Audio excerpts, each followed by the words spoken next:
Good evening, and welcome to Parenting in a Pandemic. Last week, we heard the stories of two American expat couples navigating parenting in this pandemic while away from the comforts of home. One couple who fled their home in China for the safety of Malaysia and still longs to return, and one couple who is still unable to return to their home in Japan and instead are riding out the pandemic with family in America. Last week, we also acknowledged an unfortunate milestone in this pandemic's progress. Nearly 9 million official cases of COVID worldwide. This week, we regret to report that those numbers have skyrocketed to over 10 million cases globally in only a week. While some countries have nearly eradicated the virus on their soil, America's numbers are now higher than they were at the outset of the virus. And a disproportionate number of those cases are persons of color. Tonight we will hear from the Malcom family about parenting in a pandemic while Black in America. From missed graduation ceremonies and lost jobs to racial profiling and police violence, the Malcom family gets real about the added complexities of COVIDing while Black. Tonight we hear their story. Hello, I'm Reverend Michael Malcom. I'm Terethia Malcom. I'm Malcom Malcom. And I'm Marisha Malcom. And we're here in Birmingham, Alabama. We've been on lockdown now due to the coronavirus for quite some time. I believe it started back in February, and so we haven't really done much since then. For us, I can say that what has happened to my kids has been some of the most difficult things that have happened. And I'll actually let two of them answer since we have two of the three of them here. So Marisha, with you, can you tell us about you since you're a recent graduate from high school? How was that? It was a difficult experience. It just wasn't what I thought it would be for my graduation, at least. Yeah, it was a celebration. It just wasn't what I expected. And also, in addition to, you missed your prom, also high school week. Yeah, senior week. Yeah, it was just, the ending wasn't the best, I could say. But we made the best of what we could do, at least. Okay. What about you, Malachi? What's happened to you? For me, I'm not working right now because of COVID-19. It's affecting my money, my income.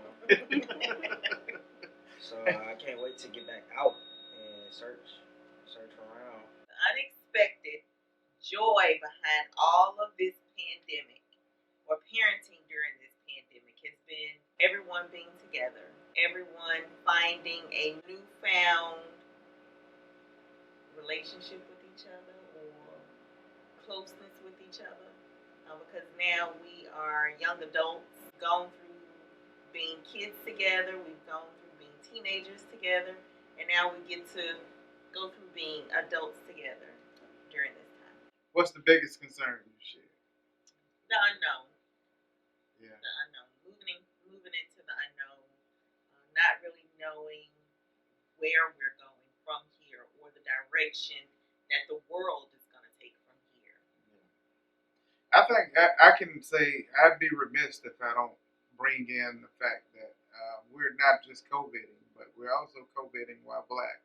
And right now, Black bodies are under attack. We feel the effects of it. I can't tell you the fear that comes over me whenever my kids' fingers touch the doorknob and they get ready to leave the house, because there's no guarantee that they'll come back, and that's in a real sense. In addition to, we have the tension that is happening within the police departments and this seeming war on people, in particular Black people, and we are Black people, and so in a real sense, that's a real threat for us on a daily basis. What does the post-pandemic world look like that I would desire for my kids? It would definitely look like a world of reform, policy reform, looking at government from local all the way up to the top, and finding a new way to be together, finding a new way to live in harmony,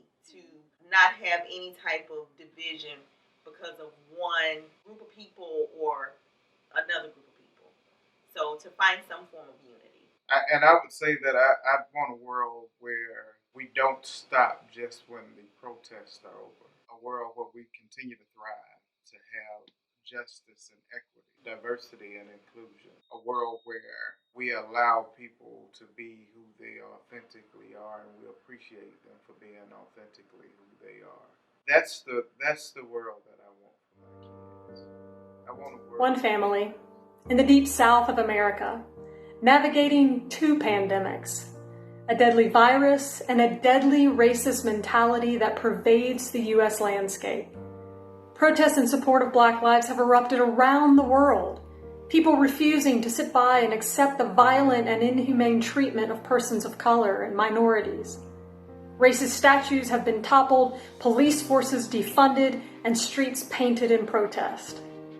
Will it be enough to root out the white supremacist culture killing our Black and brown neighbors? Let's listen as Reverend Michael Malcom talks candidly with his adult sons about what this uprising could mean.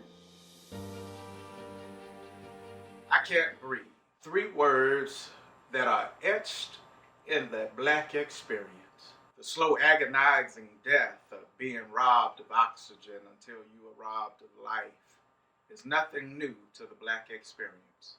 I can't breathe is heard in emergency rooms that turn away patients and tell them to self-care at home, which Jackie Patterson has said most certainly leads to death. We are not safe, and we are not okay. In our home, we have always attempted to instill a sense of somebodyness in our kids. However, what has been instilled in our homes has also been challenged in the outside world. As a Black father, my rage gives way to fear that no white father would ever know. I invite you today into a conversation with my sons and I. This is the first time we've had this extensive conversation, and feelings are still raw. There may be some things that are said that will offend your sensibilities. We wanted to give you a glimpse into the conversations and processes that we have to go through to deal with the trauma of COVIDing while Black. So my name is Malcom. I'm studying film at the Atlanta Art Institute. I'm Michael Malcom. I attend Kennesaw University. You know, it's one thing to have to deal with a pandemic that has robbed you of your jobs, robbed you of what was your normal lifestyle. And though they are students in Atlanta, they are right now in the process of transferring because they both were laid off due to COVID. When we went to shelter in place, they both worked in the service industry. Their location closed down and they hadn't been able to find full employment. So they're actually moving back to Birmingham to be with us and basically reset. And so in the age of COVID, how are you all staying safe right now? So for me, I feel like I'm staying safe, socially distanced, but I still feel like there's a need for change and reflecting. Okay. So we need to reflect on our past and figure out the changes that we could take to bring upon everyone. Like everybody needs to come together. We need to come together, make strategies, everything. Okay. Oh, as far as me staying safe, just being away from people, social distancing, I mean, wearing masks out in public, typical stuff, washing your hands for 20 seconds, stuff that we're supposed to do, not to bring it to our families. Yeah. Love it. Okay. So I'm hearing you saying that you're staying safe this way, but let's take it to a deeper level and talk about safety. As Black young males, with all that's going on, you've seen people being shot in their homes, seen people being choked out and losing their life, and you know that right now there's this aggression toward Black bodies, and in particular Black male bodies. How are you staying safe while you're still trying to maintain the proper protection to keep your body safe from COVID? We grew up with this. This is normal. And that is sad to say, but it's normal. So us looking in our rearview mirror to see police behind us, if they anywhere near and stuff like that, it's normal. It's commonplace. Yeah, so it's not like we've changed because of what's happened. We've been living the same life. We've been living the same struggle since I was born. Wow. That's a heavy statement to say that for your entire life, you've had to always live in this dichotomy of being black while in America. And because of you being born black, you are now a threat. You're now hated. Although you're students in college, although you have volunteered your time, you are working with your father and doing justice work, you still have to watch your back from the people that are here to protect and serve. That's a sad state. So, Malachi, let me ask you something. Have you seen video of George Floyd? And if you've seen that video, how did it make you feel? So I've seen the George Floyd video, and it also made me feel like there should be regulations between police brutality, like Michael was saying. There should be a limit to what actions take place. Say if I'm unarmed and I see an armed police, I will tell him that I'm unarmed, but it's his action that like reflects on like the next steps. If I say I'm unarmed, like I said again, and you come after me, like there's nothing else for me to do except try to get justice. So let me drive a little bit deeper. When you looked at the actual video, when you heard him saying he can't breathe, and you heard the cries for his mother, what arose inside you? How did you feel in that moment? What went on in your psyche, in your mind? To be honest, I don't feel safe in America, like right now, until we get everything together. It's still the same thing that's been happening since civil rights. Everything is still happening. In my head, it's like I can't really do nothing until we all come together. My initial reaction was tears, of course, just because I seen myself in him. I seen myself walking down the street and the officer just pulled me over and try to frisk me, and it just turned out to where the officer don't like me, or he just don't like the way I looked at that. That wasn't the reaction that got me though. Okay. It was finding out information afterwards.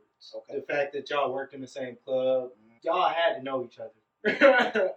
Then on top of that, it's just like his mama was dead for 2 years. If I'm screaming for my mama and she been gone for 2 years, you understand how where I see myself going in the next few minutes. And she been gone for 2 years. You know where I see myself going in the next few minutes if I'm screaming for her. That was the part that got me like. And what did it get you? How did you feel? I mean, of course, it was rage. It was let me go tear their stuff up. Let me do what people did. Okay. It was that type of feeling, but it was me knowing that ain't gonna change nothing. But are we making a real difference yet? Yeah. How are we gonna sit down at a round table and make a difference? That's how I felt. Thank you. How are you now coping with these feelings? I'm coping with it a few different ways. One way is getting an understanding of where we come from, getting an understanding of where our other races even come from, as far as black, white, Asian, just understanding where everybody comes from. Because if we understand where everybody comes from, we understand how we got here. That's one way I've been looking at it. And then how to be effective in modern day times. Okay. This isn't the civil rights era anymore. We got social media. We got 5 guaranteed platforms where you can reach millions of people. Okay. That's a completely different structure from when we went through this phase before, where it was heavy protest and we was really trying to get our rights as people. So just looking up different ways to be effective, that's another thing. And then my third thing is just being around people who love me. Like when you go through stuff like that, like what you just feel like the world is against you. The more and more you're around people who love you, you feel nurtured and you feel like people actually care about you. So you're not looking at that video and you're looking at it like, oh, all of them the same way. Nah, you know people out here love you. It's just you got those few people out here who got that hatred in their heart. There needs to be a change. There should be a change in everything that we do. You talked about love. and you talked about having people showing love and surrounding yourselves around people that love you. How important is it now to show love in this tumultuous time? We don't love each other, we can't bring ourselves together to go sit at a table with some people that we don't like. See what I'm saying? It's not gonna be no love at that table. It's gonna be nothing but dispute. Yeah. And the only way for us to really get this together and get our situation together is with love. Racism ain't nothing but hatred between people. Racism is not just a hatred between people, but it's an organism, and it's a living organism with many tentacles. These tentacles have found themselves in everywhere that keep people of color in a certain place in society. We aren't always able to have these kind of conversations. Yeah, we can't tell folk we sick and tired of them beating on us all the time. So it comes off in us raging and rioting. These are acts of liberation by black folk who are sick and tired of being sick and tired of seeing their brothers and their sisters, their mothers and their fathers being abused and being misused and being killed in the streets. When you look at the riots, when you look at the uprisings, I call them acts of liberation, I call them. When you look at those and versus what in your mind is the solution, how do you see us getting to a solution? I see us getting to a solution, everybody calming down, everybody getting all of the initial emotions out, which I feel like that's all that was just initial emotion. Like, we mad, so we're gonna go do what we gotta do. But after that, then you got your voice of reason that comes in, and you have to sit down and be like, okay, we need to get all together, which that's what we gotta figure out. How are we all gonna get together? Not necessarily, okay, when we get together, we're gonna do this. Once we figure out how to all get together, you got your job, we got our job, he got his job. And we all come together and unify, and everybody do their jobs and play their part. That's how we're gonna affect change. We can't do it by everybody having their own way of thinking and their own way of getting to what our bigger solution is. So what I hear you all describing is structure. Mm-hmm. And I hear you saying that not only should there be a space for us to express our true emotions, our true feelings, and we should be validated and comfortable in expressing those, that rage and that sadness. But alongside the emotion should come some strategy and some structure. What do you see missing in this whole thing right now? Established leaders. Yes, oh, wow. Yes, sir. Wow. You're saying there are no established, you don't see any clear established leaders. And what I mean by that is, I know we have our influencers, but I'm not talking about those. And not necessarily I'm not talking about an influencer, because that might be the leader of the community. But it's about the community saying, okay, we're going to go and look to him if we doing anything in our community. And we're going to go, and he's not your boss. He's not, or she. He or she is not your boss. He or she is not your boss, but this is a person. If we gonna, like you said, how did you phrase it? Acts of liberation. Acts of liberation. If we're gonna pull off an act of liberation today, then he knows. He or she. He or she. He or she knows. They know. There you go. They know. There you go. They know, and they'll provide the information to the rest of the community. Like, okay, we're doing this. But without that, then it just looks like we all running around all over. A specific person that has the voice for us. Okay. So what I hear you saying is the best solution that we can come up with now in this time is to start strategizing at the community level, bringing leadership from the community level on up to speak to the world. Parenting in a pandemic while Black in America. A stark reminder that everyone's COVID experience is not the same. As people continue to risk their lives to take to the streets and protest, we are reminded that they risk their lives not just because of a deadly virus, but also because the color of their skin incites violence and hatred in a land that claims freedom and equality. May the Malcolm story be the crack in our conscience that we need to take action in solidarity. At the end of this episode, we will list courses and books that may be helpful as you consider what a life of solidarity looks like. We hold the Malcolm family in our hearts and know that the story continues. We invite you to tune in next week as we hear about the realities of being pregnant and parenting little ones in a pandemic. Stay safe, stay well, and good night.